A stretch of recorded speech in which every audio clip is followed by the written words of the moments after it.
Olá pessoas, aqui é o professor Charles, Sociologia, com saudade de vocês. Nossa primeira aula online, devido ao Covid-19, segurança, estar em casa para não nos contaminarmos e aumentarmos os riscos dessa pandemia. Bom, iremos trabalhar hoje a ideia de estrutura social do capítulo 2, conceitos básicos. Esses conceitos básicos, eles trabalham a ideia de relações. Relações onde você está migrando de uma interação para uma interatividade. O que seria interatividade? É você usar os meios sociabilizantes como telas, smartphones, tablets, laptops. Então tudo isso aí muda a sua rotina de estar com o outro.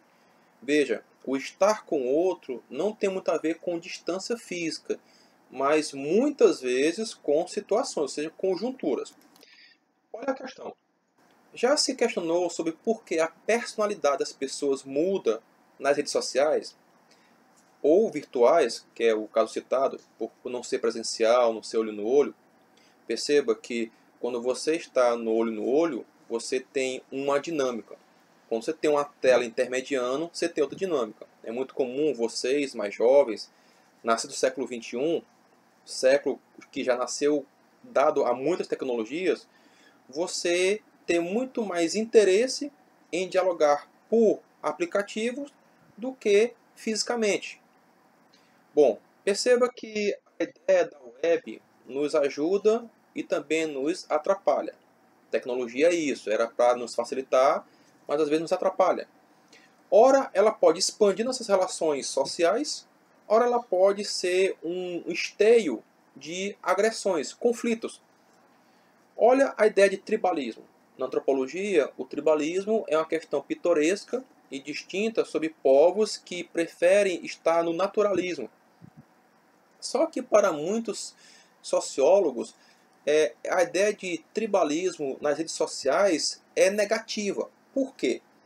Porque leva à ideia de barbárie, como os primeiros entendimentos foram feitos ainda nas colônias brasileiras. Mas veja, a ideia de conflito vem por uma ideia de interpretação também.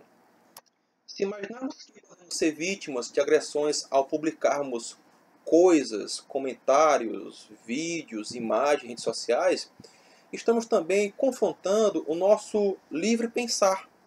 Nosso país permite que pensemos livremente. É democrático nesse ponto. Porém, algumas falas, algumas atitudes denotam um enfrentamento direto. E esse enfrentamento pode levar a consequências, até mesmo fatais.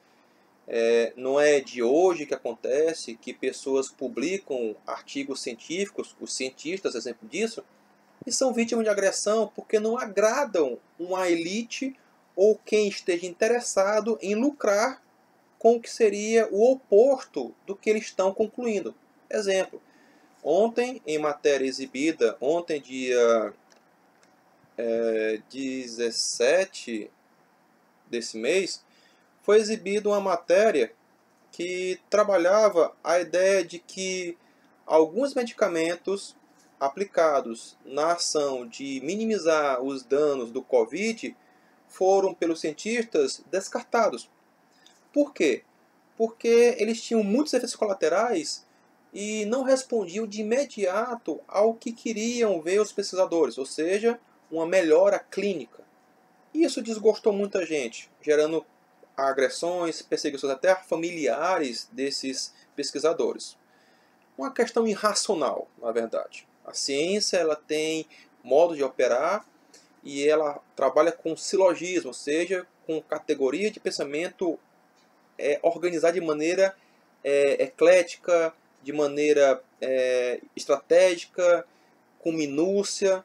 Então, você expor um ódio porque não foi agradado pela pesquisa é bastante irracional. Quem está sendo tribalista?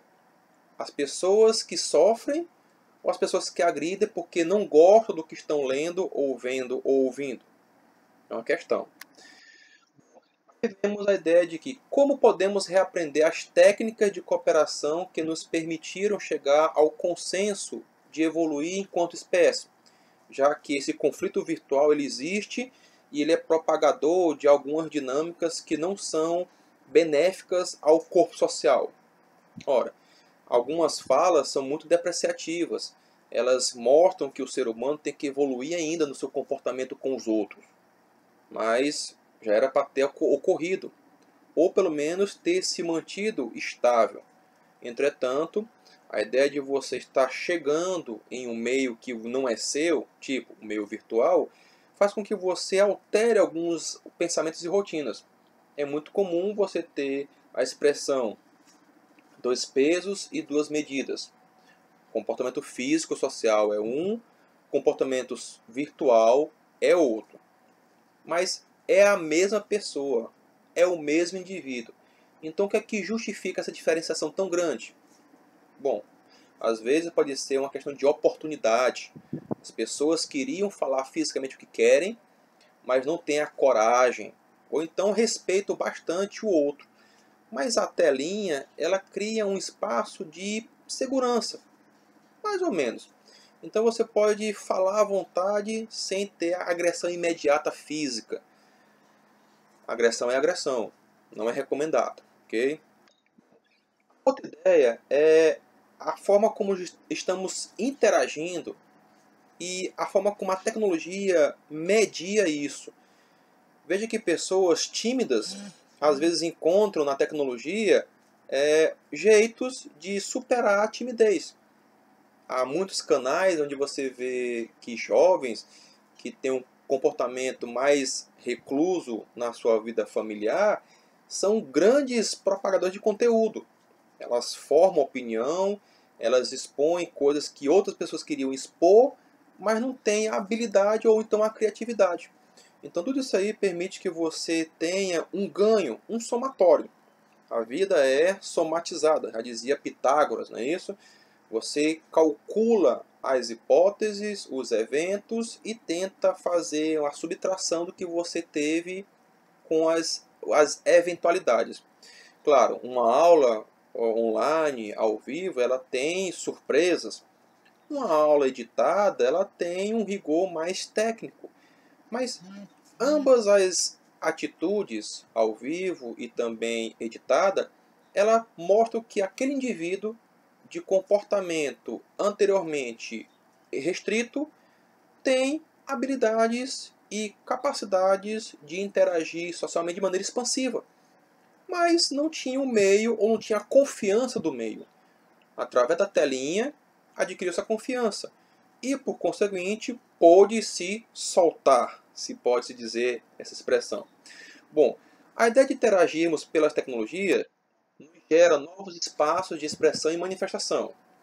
Ao fato disso são o crescimento dos youtubers e até mesmo agora, nessa questão do isolamento social, olha quantas pessoas, cantores, comediantes e demais jornalistas estão fazendo as lives pelo YouTube ou por canais do IGTV e que mostram que elas têm interesse de manter o contato. As pessoas estão precisando ter contato. Só que a ideia é ficar em casa. Fique em casa. Então, em casa, já que temos os meios sociabilizantes, como a internet, você pode minimizar os danos desse afastamento. Assim, você consegue manter uma rotina adaptada, não vou dizer melhorada, eu vou dizer mudou, certo? Depende da interpretação. Essa questão de novos espaços também atinge mais pessoas, atinge mais culturas, gostos, visões de mundo e de realidade. É claro que hoje em dia fica bem fácil você calçar a ideia de que você conhece o mundo pela telinha de um computador, em vez de pegar um avião e ir para um outro país cruzando uma fronteira física. As fronteiras físicas elas são denotadas como sendo difíceis devido à questão econômica, ou mesmo o tempo de você dedicar para si mesmo conhecer outro espaço, outra cultura. Viajar é muito bom, eu atesto isso. Mas a telinha virtual me dá isso. Veja, há museus no Brasil onde você pode visitar virtualmente outros museus no mundo. Então você percebe que a interatividade ela permitia um canal de alcance. É muito comum você ter como referência aquela imagem da geografia onde o mundo não tinha muito contato físico com suas regiões e ele tinha um mapa gigantesco. Quanto mais foi crescendo a urbanização e mais teve contatos entre as pessoas, ele foi encolhendo na sua ideia de mundo de distâncias. Então hoje o que é o mundo? É a tela do celular, por exemplo. Então isso me dá uma impressão bem categórica de que não há mais limites para alcançarmos uns aos outros. A última ideia a trabalhar sobre essa interatividade é as velocidades e os ritmos. Será que as mudanças tecnológicas em ritmo tão acelerado, elas realmente devem exigir das pessoas mudanças em comportamento no mesmo ritmo? Dificilmente, né? As pessoas mudam paulatinamente pelas gerações. Gerações dão novas demandas. A geração de hoje tem novas demandas, tem novos hábitos que a geração passada não tinha. Eu sou exemplo disso. Há muita coisa na geração de vocês que eu ainda estou assimilando, pois não fazia parte da minha geração quando eu aprendi a me comportar entre os outros. Mas é a questão de adaptação. Já que o ser humano é um ser de adaptação, vamos trabalhar rotinas que vão levar a encontros de ritmos. Lógico, a tecnologia bem acelerada, nosso comportamento um pouco mais lento, mas está tentando chegar. Então, essa diferenciação nos dá a compreensão de que estamos evoluindo mediante as situações, as conjunturas, ok? Bom, tendo falado sobre isso, agora cabe uma ideia que eu acho bem interessante. Para refletirmos, o ritmo de mudanças de problemas de caráter profundo como preconceito, discriminações, corrupção, violência, é bem lento em relação às inovações das ciências e tecnologias. Ou seja, por mais que você tenha hoje uma questão de delegacias virtuais para crimes virtuais, ou delegacias especializadas como a mulher e a infância, e que tem um acionamento online virtual também, você pode denunciar por telefone, mesmo assim, essas ferramentas ainda não são capazes de sanar problemas lá da colônia, trabalhados com a questão histórica e que, depois de séculos e séculos, ainda não foi diluída. Século XXI é o nosso século. Século XVI foi quando começou. E até agora não foi extinto ou pelo menos drasticamente minimizado. Bom, a tecnologia deveria fazer isso. Mesmo assim, ainda temos muito a trabalhar, certo? Bom, como exercícios, vamos trabalhar 4 questões. Por que muitas vezes repetimos determinados padrões de comportamento? É uma pergunta bem interessante. Estejam atentos às suas respostas, certo? Eu irei comentar na próxima aula. 2. Para você, o que significa viver em sociedade? É fácil. Você já assimilou todas as rotinas? O que você tem de acesso lhe satisfaz? 3. Como a sociedade influencia os nossos comportamentos, ainda que nem sempre sejamos capazes de perceber isso? Às vezes você tem aqueles toquezinhos dos mais velhos, pais, padrinhos, tios, professores, colegas de atividade esportiva, e que sem perceber você passa a pensar sobre o que eles falaram e passa até a agir como eles indicaram. Então isso é uma influência de comportamento, embora muitos passam por cima sem dizer que estão fazendo o que falaram para eles, mas estão. Apenas entre no entendimento. O que eu faço agora, eu estaria fazendo se não tivesse ouvido tal pessoa? É uma outra questão interessante. E por último, como vivenciamos nos dias de hoje nossas relações presenciais e virtuais? Foi exatamente aquela primeira pergunta do slide anterior, não é isso? Nosso tipo de personalidade.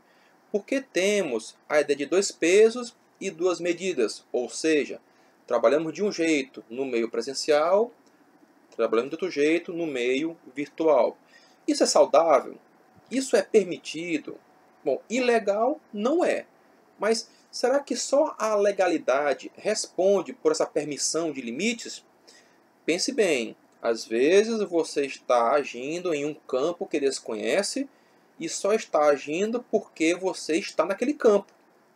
A situação, ela denota respostas. Muitas vezes não são respostas sadias ou lógicas, mas são respostas. Então pense, o virtual e o presencial em sua vida são realmente muito distintos ou dá para equilibrar de maneira mais saudável, mais orgânica, mais original? Fique com Deus e até a próxima, viu, pessoas? Tchau.